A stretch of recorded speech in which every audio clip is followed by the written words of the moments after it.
nombre del Señor. Buenas tardes, Dios me los bendiga. Le damos gracias a Dios que podemos estar aquí en su casa. Esta es la iglesia cristiana, un pedacito bien chiquito de una iglesia grande que Dios tiene alrededor del mundo.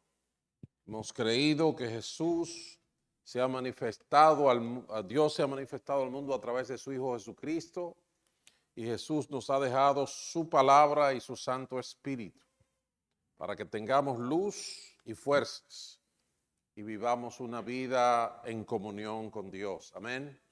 Creemos que Jesús es el Señor, el sacrificio por el perdón de nuestros pecados. Creemos que su iglesia es su cuerpo por el que Él murió, que tiene comunión con Él y tienen comunión unos con otros. Amén. Creemos que el que no ama no ha nacido de Dios, porque Dios es amor. Y nos gozamos en estar en su casa. Como dice el Salmo 133, miren cuán bueno y delicioso es habitar los hermanos juntos en armonía. Porque allí envía Jehová bendición y vida eterna. Santificado sea su nombre. Pues en este día yo quiero concluir una serie de mensajes que hemos estado hablando acerca del pecado. Y ya en esta semana pasada, el último mensaje que tuvimos fue bajo el título de Victoria sobre el pecado. ¿Cómo vamos a vencer el pecado? Y el día de hoy vamos a complementar, a terminar ese tema, porque la verdad es que tuvo mucho. Pero yo quiero que nos demos cuenta de que la realidad del pecado permea, afecta muchas áreas de la vida. Y la victoria sobre el pecado también viene de lo que hacemos en muchas áreas de la vida, ¿verdad? Es como aquí hay muchas damas que saben cocinar. Una comida puede estar buena en un sentido, pero faltarle un detalle, porque no solamente es la sal, pero también la cebolla, pero el ajo, pero los diferentes ingredientes, pero que a qué temperatura se cocina, ¿verdad? Por cuánto tiempo, que si esto hay que ablandarlo primero, que si esto después, ¿verdad? Cuando uno se siente y mastica y hace, uno piensa como que eso fue, lo puse ahí y se hizo. No, hay muchos detallitos en el camino, y yo no sé, bueno, aquí los mexicanos que están aquí, yo no sé cuántos de ustedes han participado en el preparamiento de hacer tamales. Tamales se ve una cosa muy sencilla, envueltita allí en la hoja de maíz y todas esas cosas, pero lo que yo he oído de tamales es un proceso bien largo y que tiene muchas cosas que hay que tener en cuenta. De la misma manera, yo quiero que ustedes entiendan que hemos estado hablando del pecado, porque el pecado es algo multifacético y complejo, y que tiene incidencia en muchas áreas de la vida, y en todas esas áreas tenemos que tener la atención y el cuidado que Dios manda para vencer el pecado. No es una sola cosa, no es simplemente que no vaya a la barra y no voy a beber nunca. No, a lo mejor usted se da un humo en su misma casa o en el mismo trabajo, yendo a su lugar de trabajo. ¿Quién sabe? Entonces, abramos nuestros corazones una vez más y entendamos, Dios me está aclarando el camino. Dios me está dando recursos. Dios me está abriendo los ojos para que yo tenga victoria sobre el pecado. La palabra central que vamos a utilizar es la misma de la semana pasada, que es la que nos da el corazón de la carta de la Primera de Juan, porque estamos sacando el tema de ahí, de Primera de Juan, viendo cómo el apóstol trata los diferentes ángulos que necesitan ser tratados para que tengamos victoria sobre el pecado. Y esta palabra es clave. Primera de Juan capítulo 2, versos 1 y 2, donde dice: mis queridos hijos, escribo estas cosas para que no pequen. Ahí está, ya ahí mismo está el tema. Victoria sobre el pecado. Dice Juan, estas cosas que le estoy diciendo, estas cosas en las que le estoy poniendo a pensar, estas cosas en las que le estoy explicando cómo funcionan, se las estoy comunicando para que logren vencer el pecado. Estas cosas escribo para que no pequen. Pero si alguno peca, tenemos ante el Padre a un intercesor, a Jesucristo el justo. Él es el sacrificio por el perdón de nuestros pecados, y no solo por los nuestros, sino por los de todo el mundo. Bendito el nombre del Señor. Cada vez que leo la misma cosa, yo no sé cuántas veces, yo les voy a decir, yo he ido sobre la carta entera por lo menos 12 a 15 veces en todas estas semanas que les he estado hablando del tema. La he escuchado a revés al derecho en la versión Nueva Internacional, en inglés, en la Reina Valera. Porque el corazón del apóstol, el corazón de padre, nos está escribiendo a sus hijos, no le está escribiendo al mundo, le está escribiendo a la iglesia, aquellos que ya conocen al Señor. Y nos escribe para que no pequemos, para que venzamos el pecado. La semana pasada terminamos con este resumen de lo que habíamos visto. El apóstol nos escribe para que no pequemos. Aprendimos varias lecciones. La primera es que la victoria sobre el pecado es una experiencia de vida, no es una teoría. No es algo metafísico, algo allá en lo último del mundo espiritual. No. Él dice: lo que hemos visto, lo que hemos oído, lo que hemos palpado con nuestras propias manos, eso queremos comunicarle sobre el verbo de la vida. Él nos está trayendo la experiencia a la tierra de manera tal que tú y yo entendamos qué tenemos que vivir para vencer el pecado. Ok, no son teorías aéreas, no son aspiraciones que están simplemente en el nivel espiritual intocable. No, una experiencia de vida es que está hablando. Cuando Dios nos está enseñando esto, nos está enseñando a vivir venciendo el pecado. Amén. Es aquí en la tierra. Número 2, es una experiencia de luz. ¿Por qué? Porque salimos de la oscuridad, salimos de la ignorancia, salimos a la revelación de Dios. Un tema difícil, un tema que los hombres se dedican a pensar muchísimo y sacan conclusiones que son teorías. Pero cuando venimos a Cristo, salimos de las tinieblas y entramos al reino de la luz. Y ahora caminamos, y si andamos en luz, entonces somos hijos de Dios. Y si andamos en luz, tenemos comunión unos con otros. La lección número 3 es que el asunto de vencer el pecado y de vencer en la vida no es posible sin Dios. El apóstol dice: les enseño todo esto para que tengamos comunión unos con otros, y nuestra comunión es con el Padre y con el Hijo. No es asunto simplemente horizontal, es un asunto en el que lo horizontal y lo vertical se unen. Nuestra relación con Dios y nuestra relación con los hermanos y con el mundo. La lección número 4 fue que el vencer el pecado es una experiencia de amor, de amar a Dios y de amar al hermano, de una manera tal que se arma como una trampa ahí, ¿verdad? Como ese símbolo de infinito que como que cuando usted dobla, sigue y sigue y sigue, pero vuelve al mismo sitio.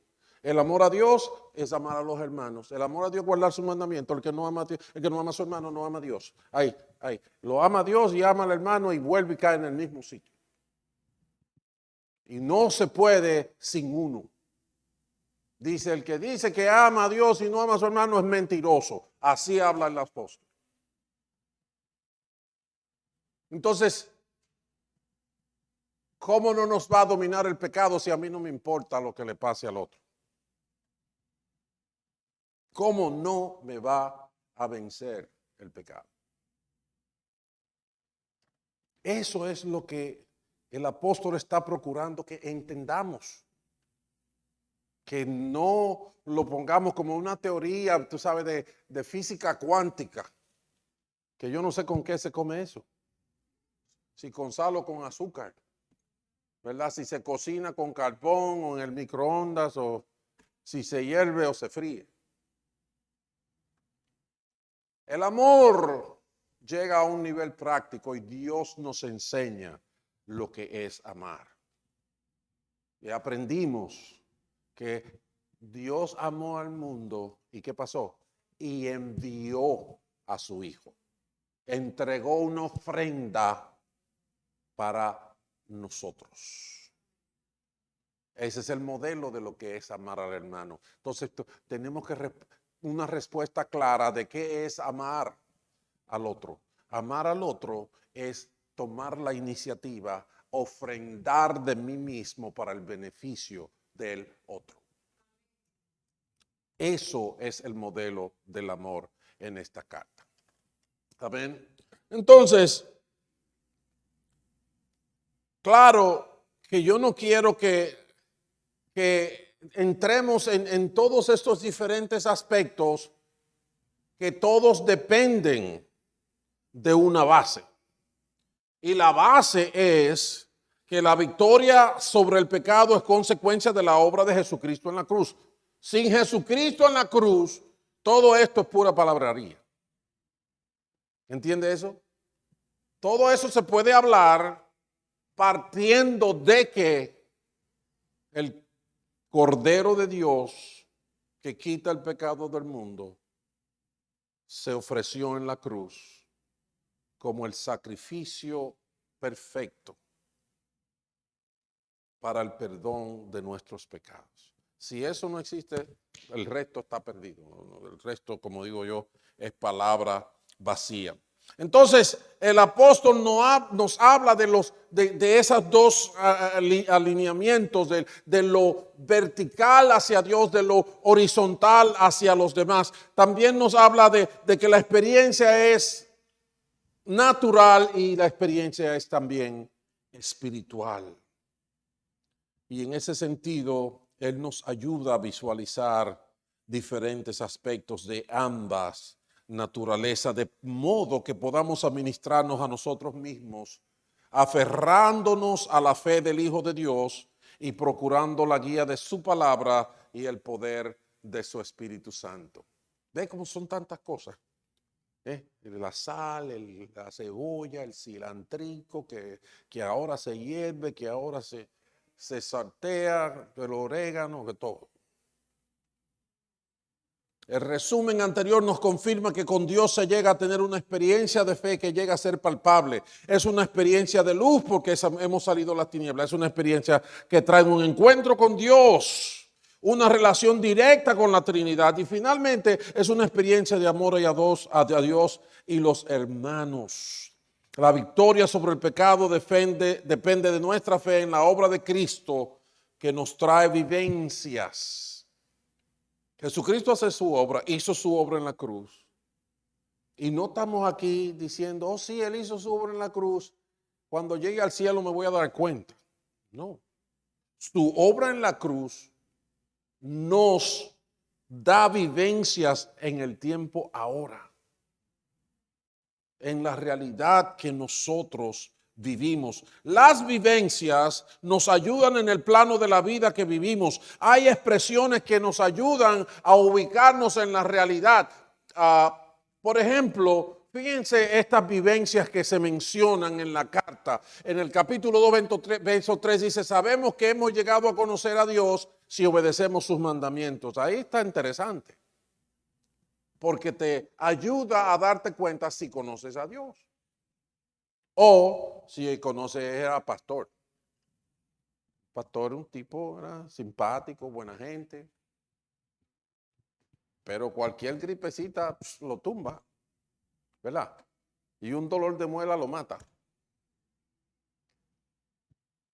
Pero conoces a Dios, vienes a esta iglesia y percibes el olor a Dios, sales de aquí escuchando la voz de Dios, sintiendo, como dice, creo que fue a los filipenses que le dijo, si hay una experiencia de amor, si hay un impulso de amor en ti de parte de Dios que te lleve a vivir de una manera. Sabemos que hemos llegado a conocer a Dios si obedecemos sus mandamientos. Yo te voy a decir algo, yo era buena gente, yo no hice drogas, yo no era gángster, yo no robaba, yo no, tú sabes, yo era buena gente, me gustaban mis falditas, ¿verdad? Porque todos los hombres le decían eso a uno desde que uno tiene, ustedes se han fijado que desde que uno tiene 3 años le están echando novias, mire, esa es novia de ellos, qué sé yo.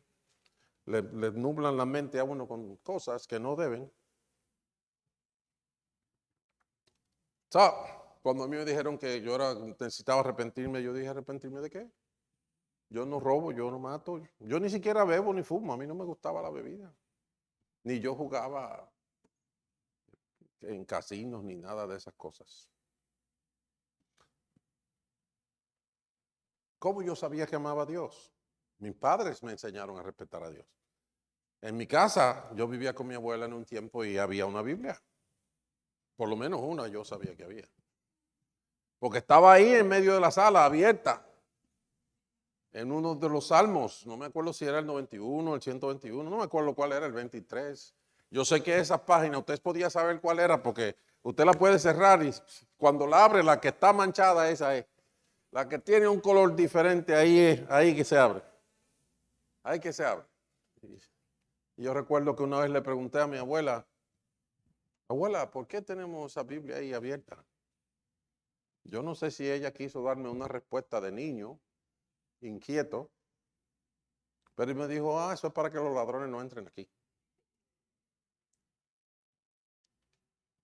O sea que era un amuleto protector lo que teníamos ahí. Pero hay vivencias que nos ayudan a ubicarnos de la realidad. En 1 de Juan 2:9 dice que el que afirma que está en luz pero odia a su hermano, miente, está en oscuridad. En el capítulo 2, verso 29 dice, si reconocen que Jesucristo es justo, reconozcan también que todo el que practica la justicia ha nacido de él. Muchas veces le ponemos etiqueta a la gente si son de mi iglesia o si no son. Cuando el Señor Jesucristo dijo, por sus frutos lo van a conocer. En el capítulo 3, verso 6 dice que todo el que permanece en él no practica el pecado. ¡Tarán! Oh, no, yo soy cristiano. Oh, sí, yo me arrepentí, yo sentí ese frío, sentí ese calor, vi esa luz, tarará, tarará, y lloré toda la noche. Amén. Good. ¿Y después? No, después seguí haciendo lo que estaba haciendo. Entonces,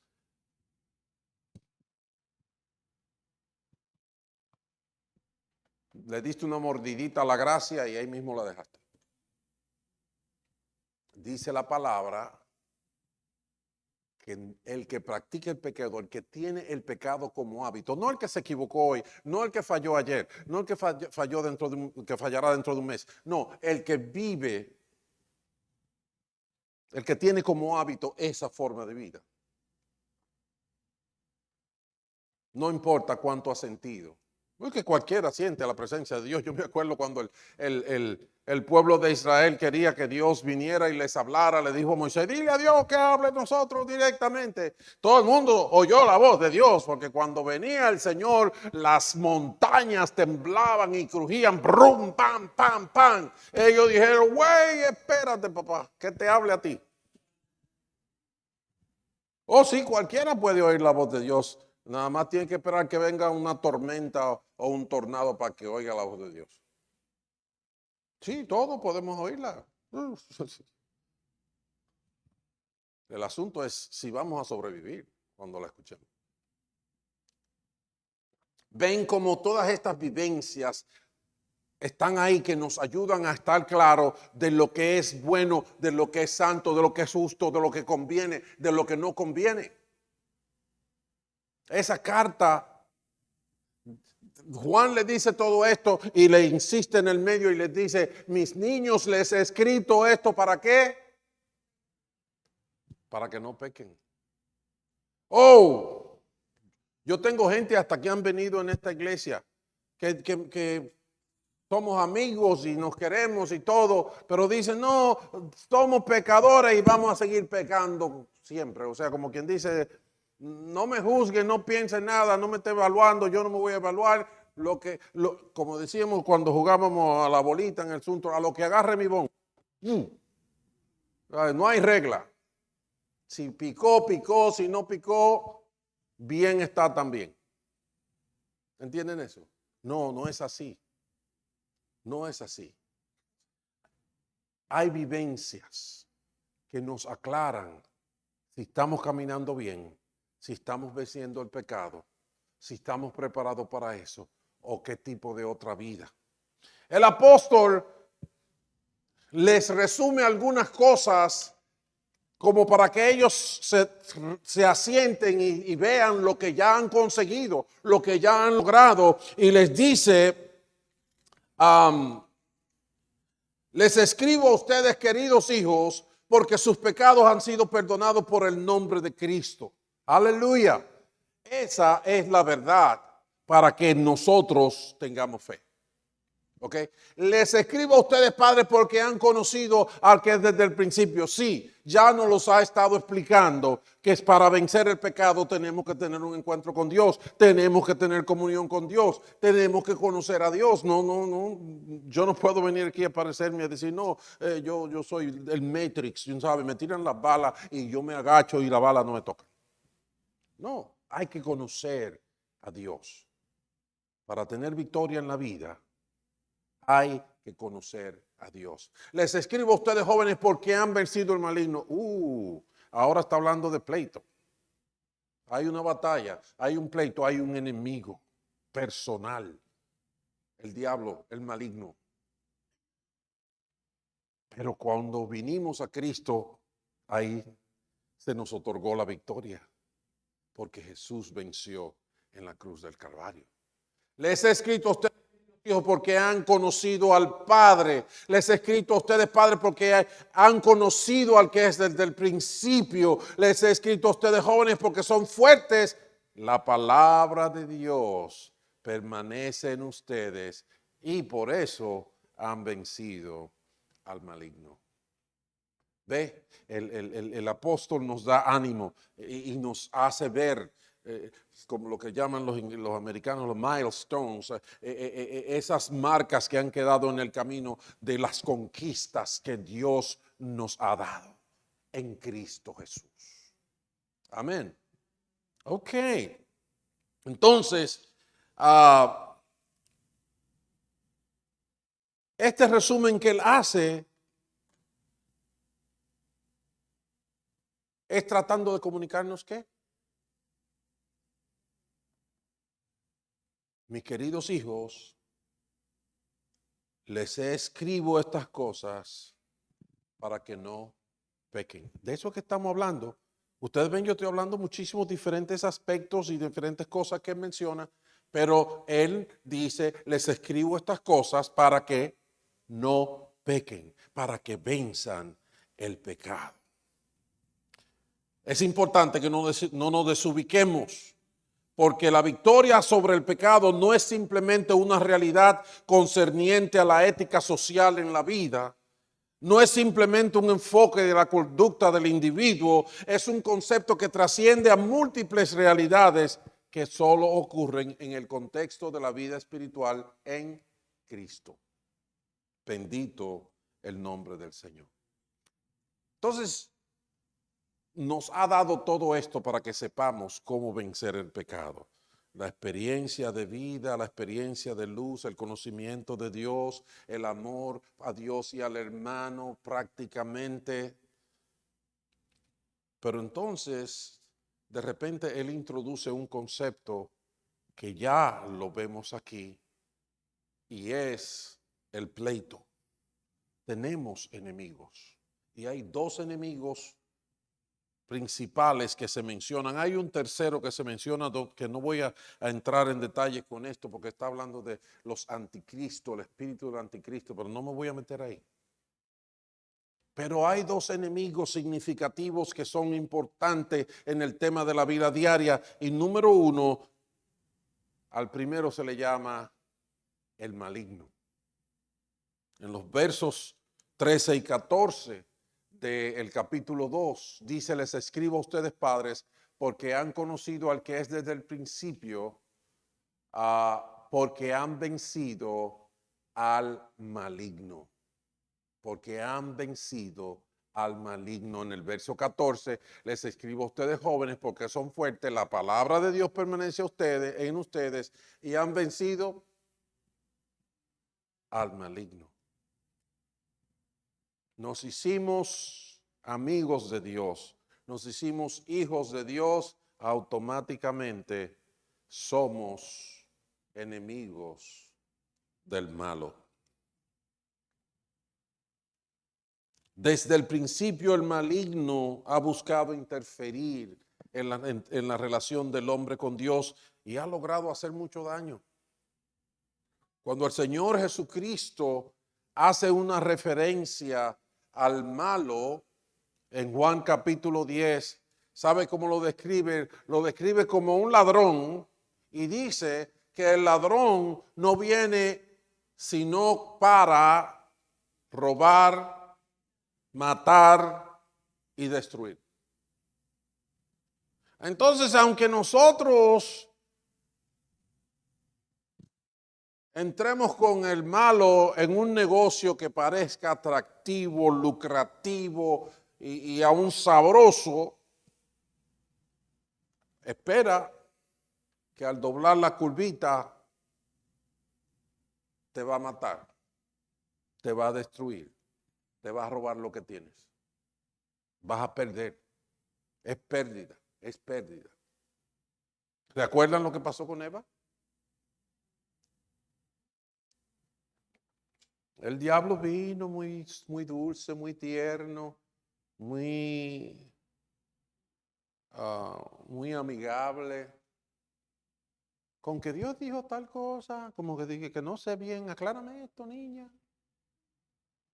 Y ella, no, lo que Dios dijo fue esto otro, tú sabes bien claro, porque ella estaba clara. Pero no, las palabras del diablo le dijeron a Eva: míralo bien, míralo abajito como brilla, mira, y es el dulce que va a salir de ahí, óyeme, eso es bueno, eso es bueno. Y dice la palabra, y vio Eva que el fruto era bueno para comer y para la vista.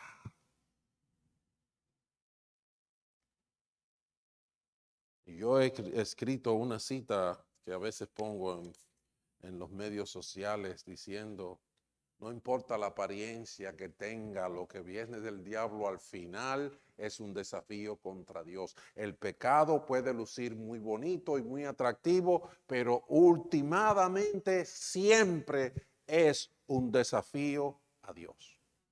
Siempre. Aunque te le pongan un suspirito por arriba y una bolita de cherry, ¿verdad?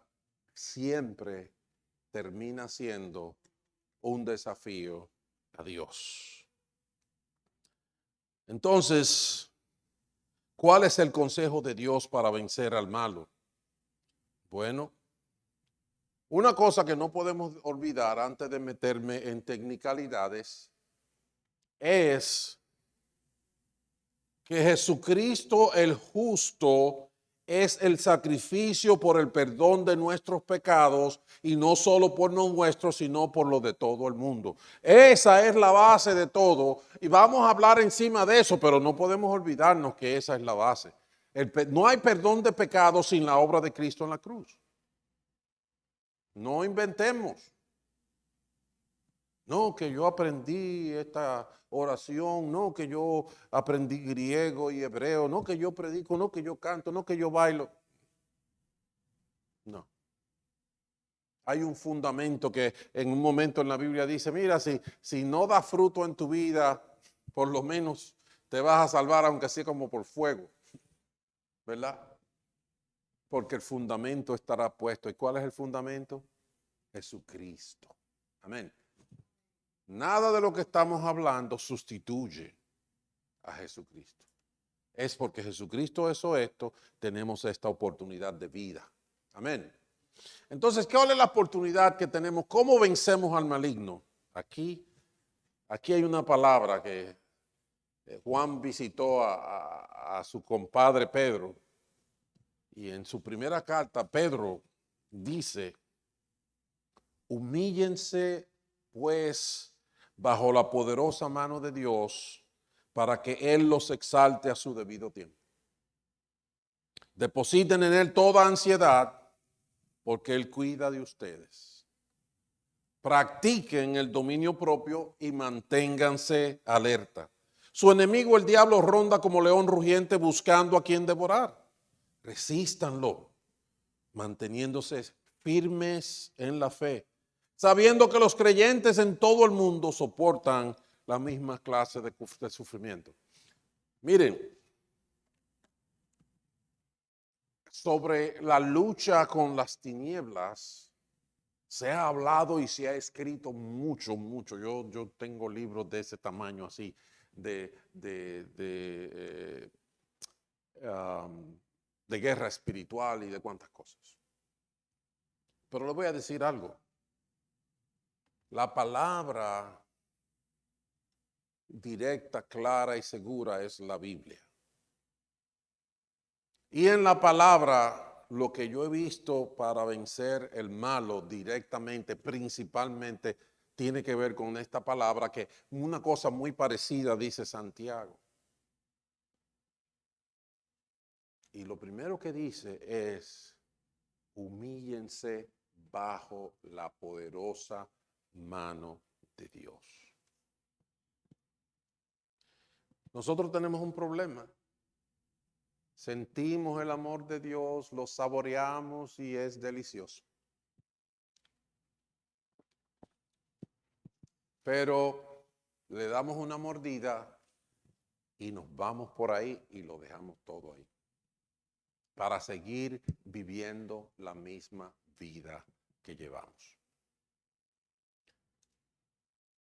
Haciendo lo que a mí me parece, porque yo sé, porque yo tengo experiencia, por la razón que sea, porque la gente me dice que yo soy inteligente o buena gente o lo que sea.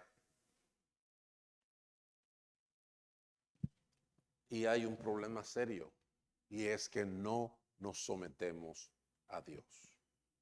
Cuando el Señor Jesucristo vino y antes de él Juan el Bautista anunciaban el reino de los cielos se ha acercado, el reino de Dios se ha acercado, el gobierno de Dios se ha acercado. Acuérdense que la esencia del pecado tiene que ver con, llega a un extremo de rebelión en el capítulo 2 de los Salmos. Los reyes de la tierra consultan unidos contra Jehová y contra su ungido, diciendo, echemos de nosotros sus cuerdas. No queremos que Dios nos gobierne. Nosotros queremos hacer lo que queremos hacer. Y en ese sentido le voy a decir lo que la palabra de Dios dice. Si tú quieres vencer al maligno y quieres vencerlo con tu propia teoría y con tu propia fuerza, vas a fracasar. Lo primero que cada hijo de Dios necesita para vencer al malo es someterse a Dios. No hay amor a Dios si no guardamos sus mandamientos. Y toda la escritura, en cada momento Dios viene con una expresión similar. Deuteronomio 28, todas estas bendiciones te seguirán si pones caso a mis mandamientos y todas estas maldiciones te caerán si no les haces caso. Jesús dijo, te voy a decir quién es un hombre prudente, el que oye lo que yo digo y lo practica es como alguien que construye una casa sobre la roca y aunque venga el ciclón de San Zenón, esa casa va a estar firme. Pero el que no le pone atención a lo que yo digo, es como si hubiera hecho esa casa sobre la arena. Y el ciclón de San Zenón va a venir. Porque así es la vida. Pero esa casa no va a permanecer. Palabra de Dios. Está clara. Está clara. Humíllense, pues, bajo la mano poderosa de Dios. Número 1. Si no nos humillamos, si no nos sometemos al gobierno de Dios, de cómo vivir en esta vida, de cómo manejar nuestras finanzas, de cómo se maneja la iglesia, de cómo se manejan los matrimonios, el diablo va a hacer fiesta con nosotros. Humíllense bajo la poderosa mano de Dios. Número 2, depositen en Él toda ansiedad porque Él cuida de ustedes. ¿No lo que dice el verso 7 ahí? Y yo digo, cuánto amor, cuánta ternura, cuánta dedicación. No solo Dios nos salva, sino que Él se para en la puerta y nos dice, yo quiero cuidarte. Yo quiero cuidarte. ¿Sabías eso? No importa tu sexo, tu edad, tu raza, tu idioma, ni tu pasado. Dios dice, yo quiero cuidarte. Ven, tráeme tus cargas. ¿Qué dijo Jesús? Vengan a mí los que están trabajados y cargados, y yo los haré descansar.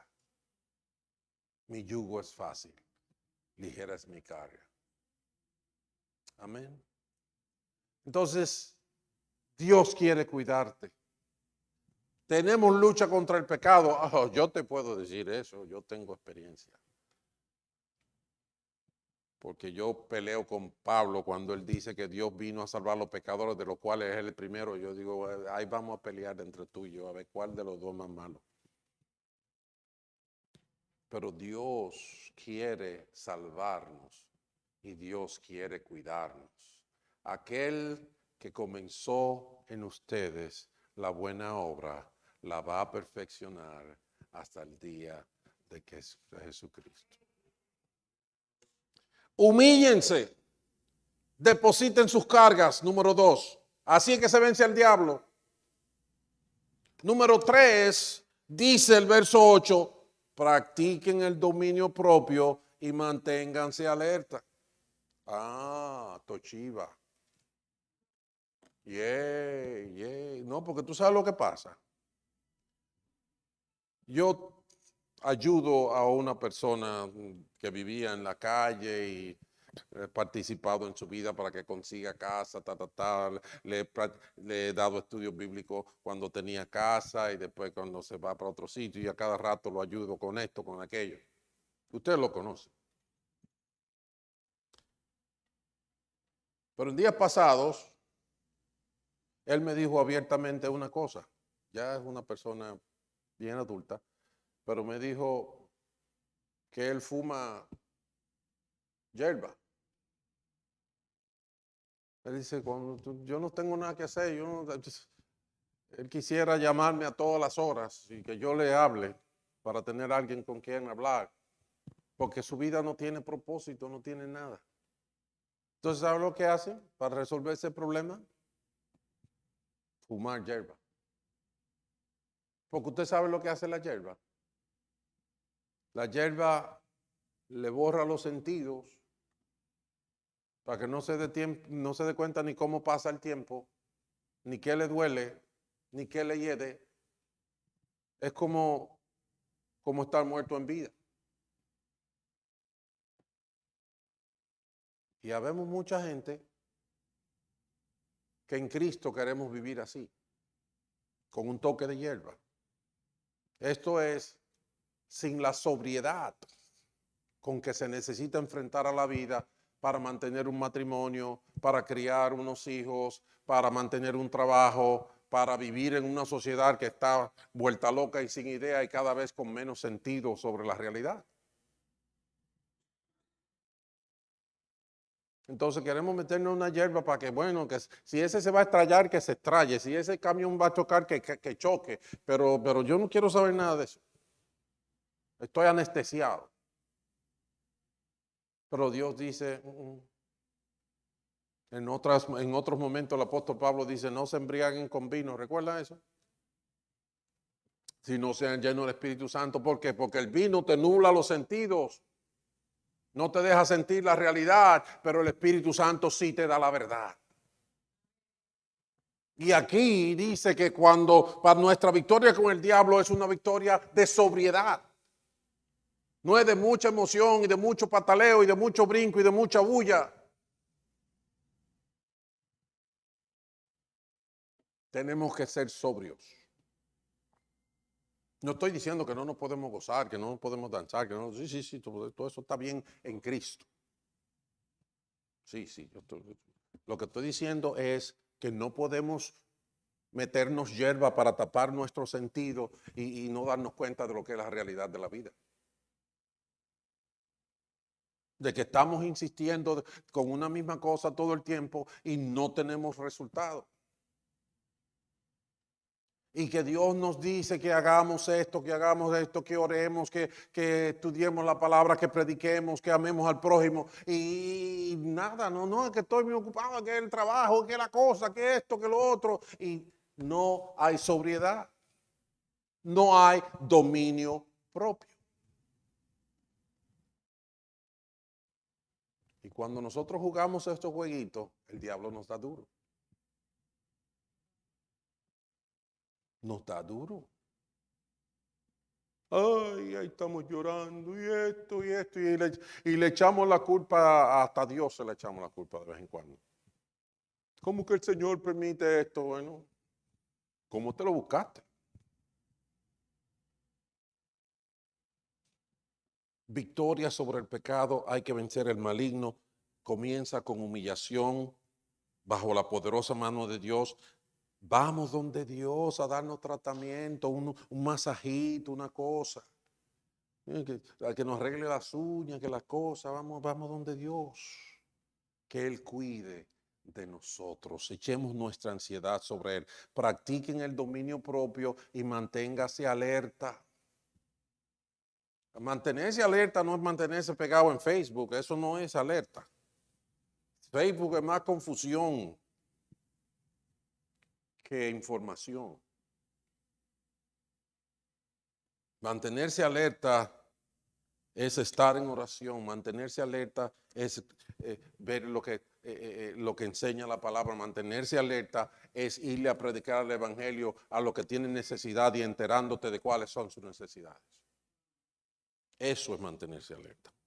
Y finalmente dice el texto, resístanlo.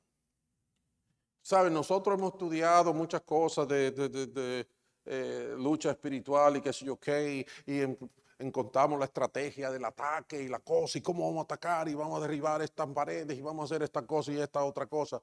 Pero en la mayoría de los casos, cuando habla del diablo, lo que dice es resiste. Resiste. ¿Qué significa eso? Que tú no vas a salir a buscarlo a él. Tú te lo vas a encontrar en el camino, haciendo lo que Dios te mandó a hacer. Y dice, resiste. manteniéndote firme en la fe. Hay una palabra, una promesa de fe que Dios te ha dado y ahí es que tú tienes que poner tu mirada y ahí es que tienes que caminar y te va a dar brega y de repente tú vas a dar un dolor y de repente una gente viene y te va a hablar mal y tú vas a saber que es el diablo y Dios te dice no le devuelva más por mal, resiste. Y la mujer de otro va a venir a hablarte muy suave y muy bonito y tú en vez de tragarte el anzuelo, tú tienes que resistir. Oh, pero que no, que viene aquel a decirte, no, mira, vamos a orar por Luigi, porque tú sabes, tú no sabías, pero yo tampoco sabía que Luigi hacía esto y esto, esto. No te metas en los chismes, resiste. Vas a estar cansado a la hora de estudiar la Biblia, no estar de acuerdo con esto y ahí se subió tal persona y dijo tal cosa y yo no estoy de acuerdo. La palabra dice que tenemos que estar en armonía, resiste al diablo. Y aún habla de que cuando uno te ofende o si tú crees que aquel está ofendido contigo, no entres en el pleito, no te pongas los guantes y toque la campanita. Resiste al diablo. Es lo que dice la palabra. ¿Cómo? Manteniéndote firme en la fe, en la promesa que Dios ha dado, en lo que enseña la palabra. ¿Cómo se resuelve un conflicto entre hermanos? ¿Dice la Biblia algo? Pues tenemos que ir ahí. Resiste. No venga con que tú tienes un título de emperador del reino septuaginto de la atmósfera tercera. Y voy a pelear contra el demonio Triquimoqui.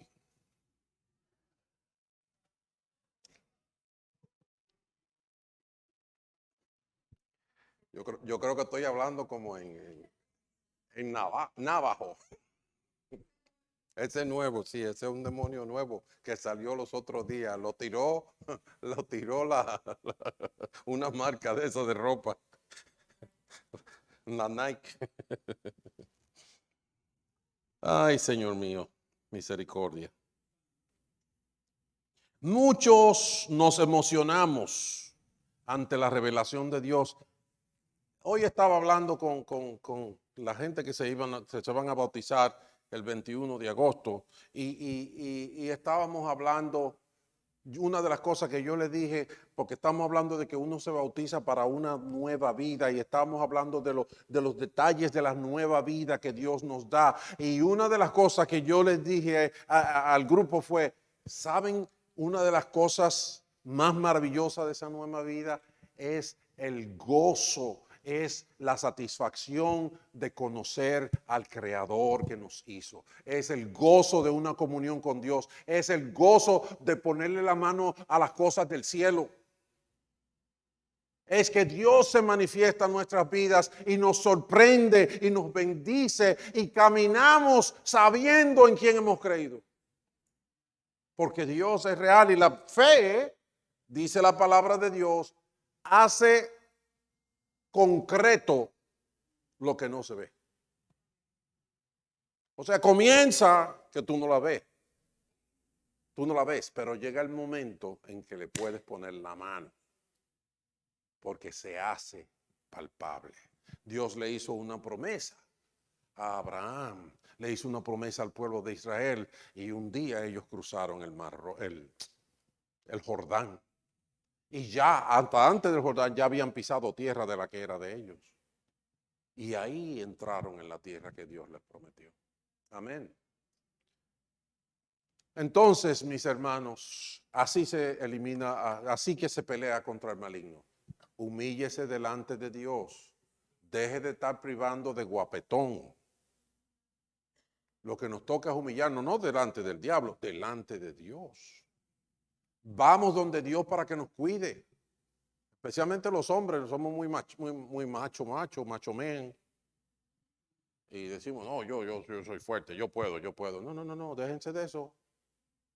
Esos son asuntos que son más allá de lo que, como dicen los americanos, de my paycheck.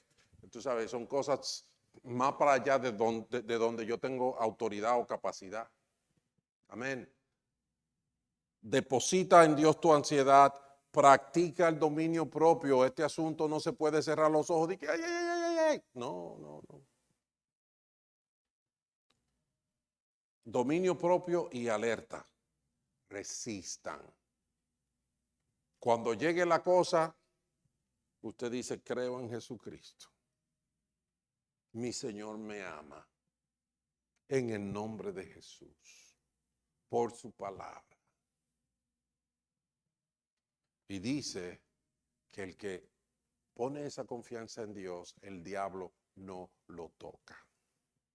El diablo no puede dañarte, no puede impedirte que el plan de Dios se cumpla en tu vida. Él te puede hacer que se te caiga una oreja. Oh, sí, cómo no. ¿Qué importa? Se te pinchó una goma del carro. Oh, sí, o te perdió el carro con todo. Adiós. Pero a los que aman a Dios, todas las cosas les ayudan a bien. Pon tu fe ahí. No te lleves de toda la profecía que la gente inventa. Haz lo que la palabra dice con la profecía. Si se cumple, fue de Dios. Si no se cumplió, se equivocó la persona. Pero ¿cuál es mi responsabilidad? Ve si ocurre. That's it. Yo no voy a salir como loco a llevarme de todo lo que todo el mundo me dice. Actually, el criterio de la palabra, cerrando este capítulo, es que en Proverbios capítulo 3 dice, confía en el Señor de todo corazón, no te apoyes en tu propia inteligencia, reconócelo en todos tus caminos y Él enderezará tus sendas. Y insiste, no seas sabio en tu propia opinión, teme al Señor y huye del mal. ¿De qué estamos hablando, mi gente? Mis hijitos, les escribo para que no pequen. Les escribo estas cosas para que no pequen. Finalmente, el mundo es también nuestro enemigo. No solamente el maligno, sino el mundo. Y el apóstol dice, no amen al mundo ni nada de lo que hay en él. Si alguien ama al mundo, el amor del Padre no está en él, porque nada de lo que hay en el mundo, los malos deseos de la carne, la codicia de los ojos, la arrogancia de la vida, proviene del Padre, sino del mundo. El mundo, ¿qué pasa? Con todas esas cosas que tiene, brillosas y bonitas y qué sé yo qué, el mundo se acaba con sus malos deseos. Pero el que hace la voluntad de Dios permanece para siempre. Bendito el nombre del Señor. El mundo, la palabra mundo se interpreta en la misma Biblia de muchas maneras. Entre ellas se refiere a la tierra o al universo y es el mundo, ¿verdad? Estamos hablando del mundo. En otro momento se refiere a los habitantes del mundo, se refiere a las personas que están en este globo terráqueo. En otro momento se señala con el término mundo a aquellos seres humanos que han rechazado el gobierno de Dios. Entonces están la iglesia y el mundo, ¿verdad? Lo que han aceptado al Señor son la iglesia y lo que no quieren al Señor son el mundo. También ese tipo de injerencia ocurre en la palabra de Dios. Pero en el caso particular que se usa aquí en Primera de Juan, sobre el significado de la palabra mundo, se refiere a asuntos mundanos, el conjunto de cosas terrenales, todo el círculo de bienes terrenales, dotes, riquezas, ventajas, placeres, etcétera, que aunque huecos, frágiles y fugaces, despiertan el deseo, seducen y se alejan de Dios y son obstáculo para la causa de Cristo. Por eso es que ustedes ven que ahí en el texto habla de que lo que hay en el mundo son los malos deseos de la carne, la codicia de los ojos, la arrogancia de la vida, el orgullo de la vida. ¿Entienden eso? Eso es el mundo. De manera evidente, Juan hace referencia a esos malos deseos. En el texto dice directamente, número uno, no amen al mundo ni nada de lo que hay en él. Si alguien ama al mundo, no ama al Padre. Tan simple y sencillo como eso. El verso 17 dice que el mundo se acaba con sus deseos, pero el que hace la voluntad de Dios permanece para siempre. En esa carta de primera de Juan, ustedes van a encontrar muchísimas referencias al mundo. Por ejemplo, habla de que el mundo no nos conoce a nosotros. La gente del mundo, la lógica del mundo no cuadra con la nuestra. Entonces no se sorprenda. Número 2, los hermanos no se extrañen si el mundo los odia. Ya. Ahora quieren decir que el cristiano es Trump o es trompista. Y una cosa no tiene nada que ver con la otra. Nosotros creemos en Dios. Y la única persona que adoramos se llama Jesucristo el Señor. El único que ha caminado sobre la tierra. No somos trompistas, ni de ningún otro. Es Jesucristo. Y sí estamos por los valores del Evangelio. Estén en el color que estén.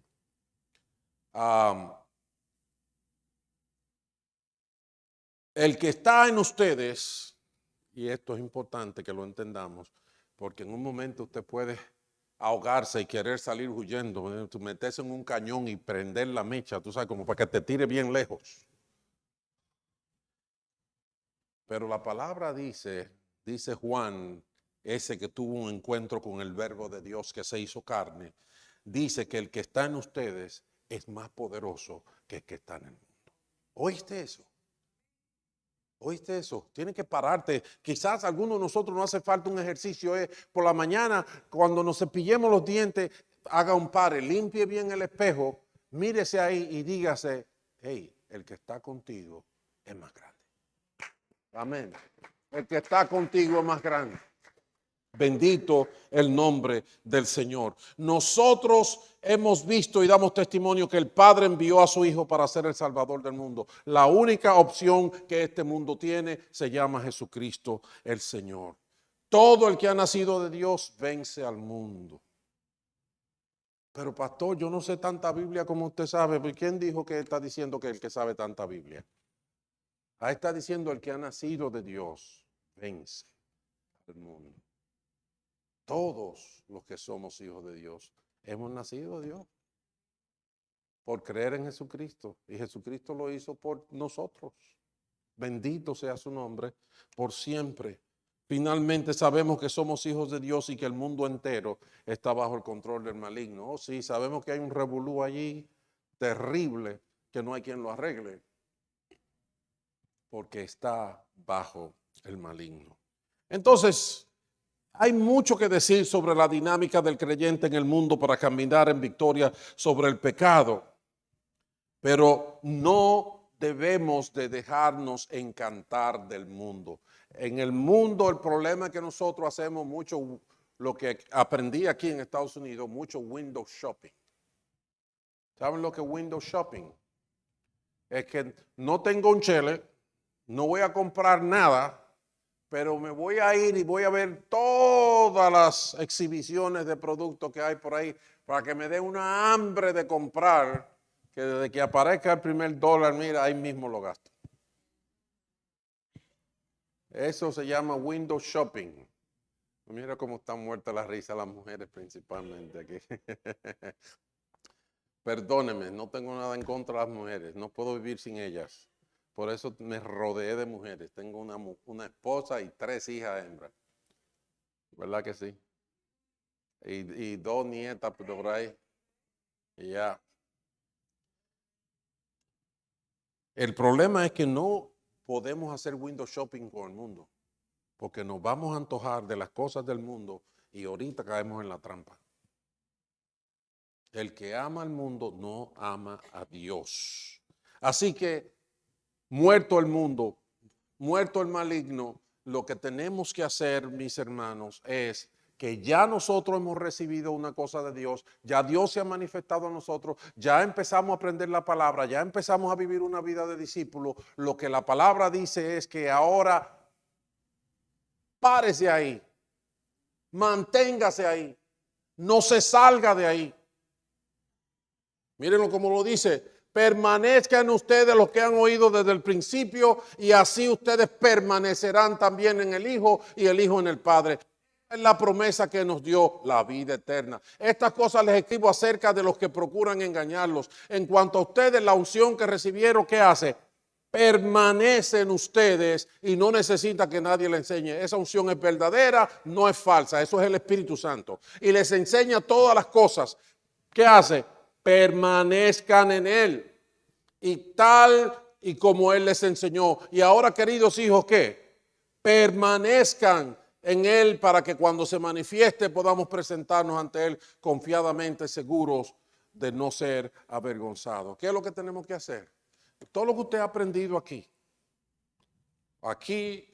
quiero decir en el Señor, en la palabra de Dios, en el Evangelio, todo lo que ha aprendido, no haga como hacemos con las clases del mundo. ¿Sabe cómo hacemos las clases del mundo? ¿Usted sabe dónde nosotros aprendemos a no hablar mal, a no robar, a no mentir? ¿En qué curso lo aprendemos eso? No. En la escuela, En el kindergarten. Es que la maestra nos da por la mano cuando le ponemos la mano lo que no es. Nos dice que no debemos mentir. Es en el kindergarten. Pero cuando llegamos a la secundaria decimos, no, esto es para los muchachitos chiquitos. Si yo digo una buena mentira me van a dar mucho billete. Y aprendemos otra cosa y en la universidad peor todavía. Ya los científicos hacen trampa para que le asignen dinero para sus proyectos. Yo no digo que todos, yo digo que en la vida me he enterado de de algunos casos. Lo que aprendimos en el kindergarten se nos olvida o lo rechazamos porque ya no somos muchachitos. Pero lo que la palabra dice es que lo que tú aprendes desde el primer día en Cristo Jesús permanece en Él. Ese asunto de que el perdón de los pecados es por Cristo en la cruz, esa tiene que seguir siendo tu fe hasta que Él venga. Ese asunto de que la verdad es la palabra de Dios sigue siendo la verdad y ahí tienes que permanecer hasta que Cristo venga. Ese asunto de que Él nos ha dado su Espíritu Santo para que nos capacite y ese Espíritu nos da dones y nos da poder para vivir y el fruto del Espíritu nos hace amar, nos hace templado, nos da dominio propio, etcétera, etcétera. Eso tiene que seguir siendo hasta que Cristo venga. No es de la semana pasada, no es que ya es algo nuevo, un nuevo viento, una nueva, no. Lo que la palabra dice es para vencer al mundo, para vencer el diablo, para vencer el pecado. Como dijo Juan, esto se lo estoy diciendo para que no pequen. Y está diciendo, ¿cuántas veces aparece la palabra permanecer en esos solo versículos? Permanecer o equivalente. Permanezcan. La palabra dice, el que permanece hasta el fin será salvo. En Hebreos dice, debemos tener más cuidado sobre las cosas que hemos oído, porque ¿cómo escaparemos si descuidamos una salvación tan grande? ¿Se acuerdan de eso? En Hebreos capítulo 2. ¿Cómo escaparemos? Hay que permanecer. El Señor me ha llamado a mí mismo muchas veces, como habla en Apocalipsis, de que abandonamos el primer amor.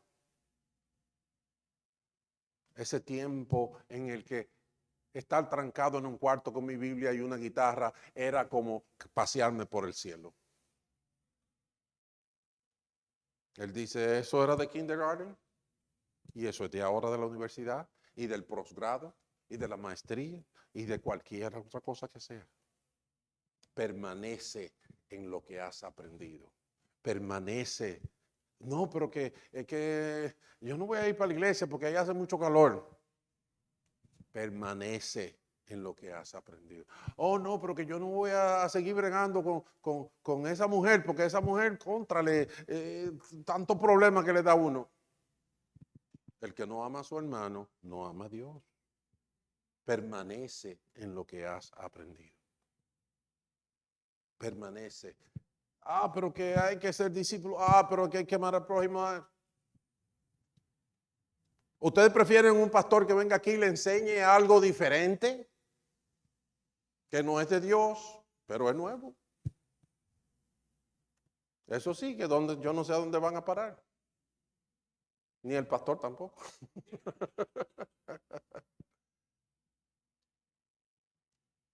Vamos a cerrar esto.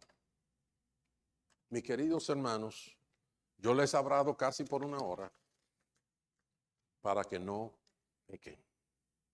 Pero si alguno peca, tenemos ante el Padre a un intercesor, a Jesucristo el justo.